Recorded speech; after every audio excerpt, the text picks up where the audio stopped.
चलो भाइयों, एक्सरसाइज 9.1 का क्वेश्चन नंबर 14 है। देखो क्या है।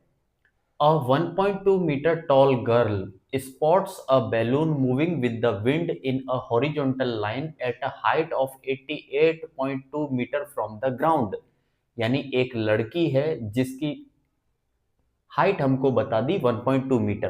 तो देखो भाई, ये रही एक लड़की, इसकी हाइट हम मान लेते हैं 1.2 मीटर है। क्लियर है। अब ये एक लड़की एक बैलून देखती है जो कि हवा से जा रहा है, हवा से मूव कर रहा है। और मूव कैसे कर रहा है? एकदम हॉरिजॉन्टल। देखो, ये रहा बैलून, ये इधर से इधर जा रहा है, एकदम हॉरिजॉन्टल, एकदम लेवल में जा रहा है। क्लियर है। और ये बैलून कितनी हाइट पे है? 88.2 मीटर फ्रॉम द ग्राउंड, जमीन। ये हमारी जमीन है, ग्राउंड है। इससे कितनी ऊंचाई पे है? ये बैलून है भाई 88.2 मीटर हाइट पे। आगे चलो। The angle of elevation of the balloon from the eyes of the girl at any instant is 60 degree. अब किसी पल, मान लेते हैं किसी पल ये बैलून था पहले यहां पे, और यहां से अगर एंगल ऑफ एलिवेशन, लड़की की आंख से एंगल ऑफ एलिवेशन देखें तो वो कितना है? 60 डिग्री है। After some time the angle of elevation reduces to 30 degree. कुछ टाइम के बाद में एंगल ऑफ एलिवेशन घट के कितना रह गया? 30 डिग्री। ऐसा कब होता है? जब ऑब्जेक्ट दूर जा रहा है। कहां जा रहा है? दूर। तो देखो, ये बैलून यहां से कहां पहुंच गया? पहले बी पॉइंट पे था, अब पहुंच गया डी पॉइंट पे, दूर जा रहा है। अब अगर लड़की यहां से देखे बैलून को, यानी डी पॉइंट को देखे, तो एंगल ऑफ एलिवेशन कितना बनेगा? ये रहा 30 डिग्री। देखो, ये मेरी आंख का लेवल है। अब कोई चीज अगर यहाँ नजदीक में है, ऊपर में, मेरे नजदीक में है ऊपर में, तो मेरे को आंख ज्यादा उठानी पड़ेगी, यानी कि एंगल ऑफ एलिवेशन कैसा रहेगा? ज्यादा रहेगा। और वही ऑब्जेक्ट दूर चला जाए तो मुझे आंखें उतनी नहीं उठानी पड़ेंगी, यानी एंगल ऑफ एलिवेशन क्या हो जाएगा? कम हो जाएगा। इसका मतलब बैलून क्या हो रहा है? दूर जा रहा है, गोइंग अवे। क्लियर है। लेकिन लेवल में जा रहा है, यानी ये हॉरिजॉन्टल लेवल है, हॉरिजॉन्टल लेवल के पैरेलल, पैरेलल जा रहा है। आगे चलो। Find the distance travelled by the balloon during the interval. यानी कि यहां से यहां तक पहुंचने में, यानी 60 डिग्री एलिवेशन से घट के 30 डिग्री एलिवेशन रह जाने में बैलून ने कितना ट्रेवल किया, यानी बी से लेके डी तक की दूरी। अब समझना ध्यान से भाई। देखो, ये है हमारा ग्राउंड, ये लड़की हो गई, ये इसकी आंख हो गई पॉइंट ए। शुरुआत में बैलून बी पॉइंट पे था। क्लियर है। और एंगल ऑफ एलिवेशन कितना बन रहा था? 60 डिग्री। थोड़ी देर बाद बैलून पहुंच गया डी पॉइंट पे, और एंगल ऑफ एलिवेशन घट के कितना रह गया? 30 डिग्री। अब मैं डी को, अगर एफ पॉइंट मेरा ग्राउंड पे है, तो डी एफ जो डिस्टेंस है वो कितना है? 88.2 मीटर है, क्योंकि क्वेश्चन में कहा गया है कि बैलून ग्राउंड से कितनी ऊंचाई पर उड़ रहा है? 88.2। अब समझो कि एक लाइन और खींच लेता हूं मैं। ये रहा, लड़की की आंख के लेवल से एक लाइन खींच लेता हूं, हॉरिजॉन्टल लेवल की लाइन है। तो सोचो कि डी ई कितना रहेगा, पहले ये पता करो। देखो, डी से लेके एफ तक 88.2 है, लड़की की हाइट 1.2 है, तो डी ई कितना रहेगा भाई? हमारा डी ई रहेगा सबसे पहले तो 88.2 माइनस 1.2, कितना मीटर आएगा भाई? 87 मीटर आएगा। करेक्ट है कि नहीं है? चलो, अब मुझे दो ट्राइंगल नजर आ रहे हैं। अगर मैं बी से एक लाइन खींच दूं, डी से एक लाइन खींच दूं, तो बी सी ए एक ट्राइंगल हुआ, डी ई ए दूसरा ट्राइंगल हुआ। और यहां पे क्या बनेगा? 90 डिग्री बनेगा। यहां पे क्या बनेगा? 90 डिग्री बनेगा। करेक्ट है। चलो, अब मैं पकड़ लेता हूं ट्राइंगल ए बी सी, ले लेता हूं पहले triangle A B C, triangle A B C. अब 10 लगाते हैं हम। लगाओ 10, तो 10 60 डिग्री बराबर परपेंडिकुलर अपॉन बेस। परपेंडिकुलर क्या है भाई? बीसी, अपॉन बेस क्या है? एसी। क्लियर है कि नहीं है? 1060 कितना होता है भाई? √3।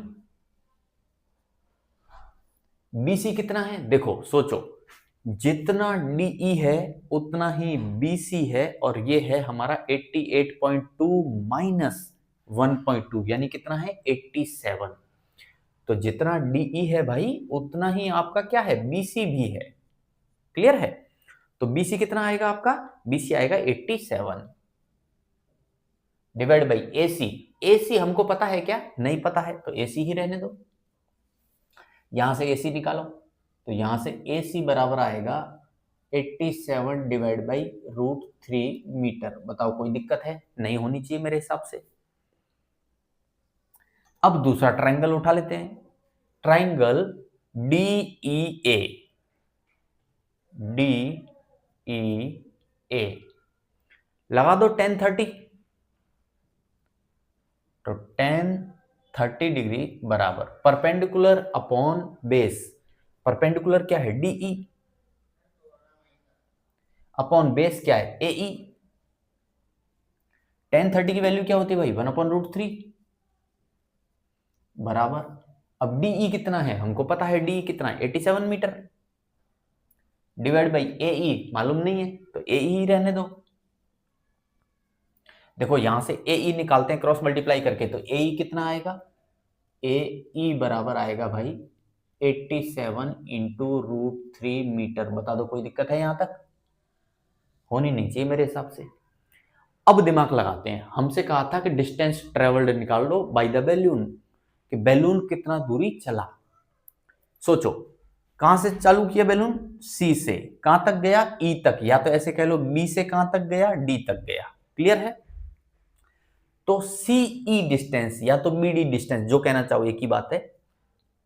तो CE बराबर कितना रहेगा भाई? देखो AE में से अगर मैं AC को माइनस कर दूं तो CE आ जाएगा कि नहीं आ जाएगा? बिल्कुल आ जाएगा। देखो तो CE बराबर क्या रहेगा? AE minus AC। AE आप निकाल के बैठे हो 87√3, तो 87√3 माइनस AC आपके पास है 87 डिवाइड बाई √3, तो ये है 87 डिवाइड बाई √3। इसके नीचे 1 लिख दो तो कोई दिक्कत नहीं है? चलो कोई दिक्कत नहीं है। ले लो भाई एलसीएम, यहाँ 1 है और यहाँ √3 है, क्या एलसीएम आएगा? एलसीएम आएगा आपका √3। तो देखो 87 इंटू √3 का √3 के साथ में एक बार और मल्टीप्लाई करना पड़ेगा, तो ये बनेगा 87 इंटू 3। 87 इंटू 3 माइनस यहां क्या आएगा? 87 आएगा। चलो सॉल्व कर लेते हैं जल्दी से। तो 87 इंटू 3, 87 इंटू 3 भाई ये बनेगा 261, और माइनस आपको 87 करना है, तो ये बनेगा 174। 174 डिवाइड बाई √3। लेकिन आंसर तो आ गया, लेकिन अच्छा नहीं लग रहा देखने में। क्यों? क्योंकि डिनोमिनेटर में क्या आया? √3 आया। रेशनलाइजेशन करके इस √3 को हटा देते हैं। चलो भाई, तो √3 का ऊपर और √3 का नीचे मल्टीप्लीकेशन कर देते हैं, तो देखो कितना आएगा? CE हमारा आएगा √3 इंटू √3 करो तो भाई बनेगा 3, और 3 से 174 में डिवाइड कर दो, तो ये 3 पंजा 15, 2 3 अट्ठे 24, 58, और साथ में ये वाला √3 मीटर। लो भाई ये आपका आंसर निकल के आ गया, यानी कि 60 डिग्री एंगल ऑफ एलिवेशन से घट के 30 डिग्री हो जाने में बैलून कितना दूर चला जाएगा? 58 इंटू √3 मीटर बैलून दूर चला जाएगा। क्लियर है?